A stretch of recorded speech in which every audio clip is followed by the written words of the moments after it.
and today we will be making a Squirtle plastic canvas coaster. Included in your kit are black, white, pink, and sea blue yarn. Also have a piece of plastic canvas, a piece of drawer liner, the pattern we'll be following today, and you will also have a plastic needle. I have a metal needle with me today that I'll be using to show you how to do this coaster, but the needle that you have is plastic with a blunted tip, so it is safe for kids to use. And you will also need a pair of scissors, but that is not included in your kit. To start, you're going to need to thread your needle with some black yarn. I just cut off a relatively smallish piece here. So you're going to take your needle, and you're going to take the end of the yarn and you're going to pinch it in between your thumb and your first finger, where it's just like that. And put that through the eye of your needle. This will be a little bit easier on the plastic needles than what I'm going to do right now because the eye is a little bit thicker. So you're going to have yourself a little tail right here, and then you're going to pick up your plastic canvas, and according to the pattern, the first 2 rows are completely black. And so that's how we're going to start it. So you're going to come up in this right-hand corner right here and pull it all the way through. You're going to have a little bit of a tail at the back end just so you can secure it so that that yarn doesn't move as we continue our project. And we're just going to do the first 2 rows completely black.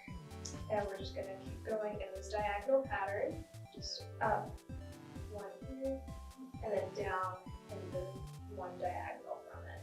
And this will secure this end in the back so that it doesn't come undone. The plastic needle might give you a little bit of resistance because it is about the same size as these squares are that you're putting the needle through. Just give it a little bit of a push, it will go through. Row 3 is made of 2 different colors, and so once we get to row 3, I will show you how to count those stitches out. Now that we've filled in the first 2 rows and we've started the 3rd row, I'm going to show you how to count the stitches out for that blue. So we counted out 7 black stitches, and then we're going to count 8 stitches over. Then we're going to go over 1 more and just fill in the rest of the row with black because there's not another color change. We're just going to stitch as normal and then start row number 4. And now on row 4, we're counting out 5 black. So I'm going to do 5 black first. Because of the way I did this, I'm not going to have enough black yarn to start the next row, so I'm going to show you how to tie off and switch yarns once you get row on yarn. You're going to need to have at least probably this much yarn left in order to tie it off. So what you're going to do is you're going to flip it over. You know, I did this one to make it a little bit easier. Find a couple of stitches and put your needle underneath them and pull it through, just like that. And then you're going to cut off the excess. Just like that. Now I'm going to go ahead and show you how to use that blue and fill in what we just skipped over. I'm just going to cut a small piece of that off and set that to the side. And then we're going to thread our needle again. If it frays on you, that's okay. You can just snip off the end. And try it again. Make sure you have that tail. And then what you're going to do is you're going to find a spot. And do it right here. And pull the needle through underneath just like that. And you're going to pull that yarn through until you get to the very end. You're going to leave that out just a little bit and flip it over. I'm flipping it over upside down just because it's easier to keep this pinched. But we know that all of this and all of this are supposed to be blue because that's what we just skipped. So I'm just going to start here in this corner, holding this pinch the entire time to make sure it doesn't come out. And then I can flip it back over, and we're just going to keep filling in that blue that we skipped until we want to start on the next color.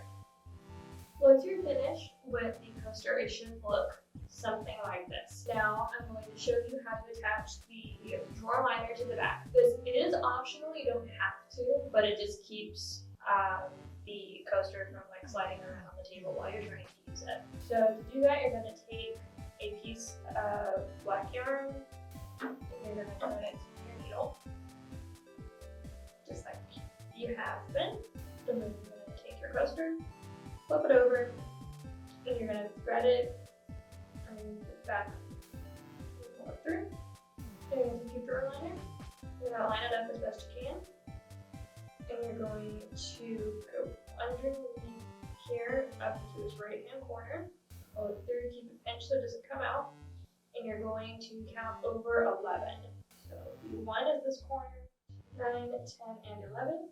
Then you're going to come up next to it and count the same number again. It's not going to take you directly into the corner because it is an odd number of squares that are in this coaster. So you're going to come up through this corner and count on 11. So you're not going to have any overlap this time. And then when you come down, once you're done with that last stitch, you're going to flip it over again. Find a couple of stitches in the back to thread your needle through. Tie it off. And then you're going to push that needle back up through the drawer liner, just like that. So pull it through. And then you're going to cut the excess off. And if you want to hide the excess underneath the drawer liner, what you're going to do is you're going to take your needle, put it underneath the drawer liner just a little bit, as close as you can to the excess, and then just lift it up, and it should hide it just like that. And then you're done. Thank you so much for joining us today. Please make sure to like and subscribe to our YouTube channel and follow us on social media for more programming.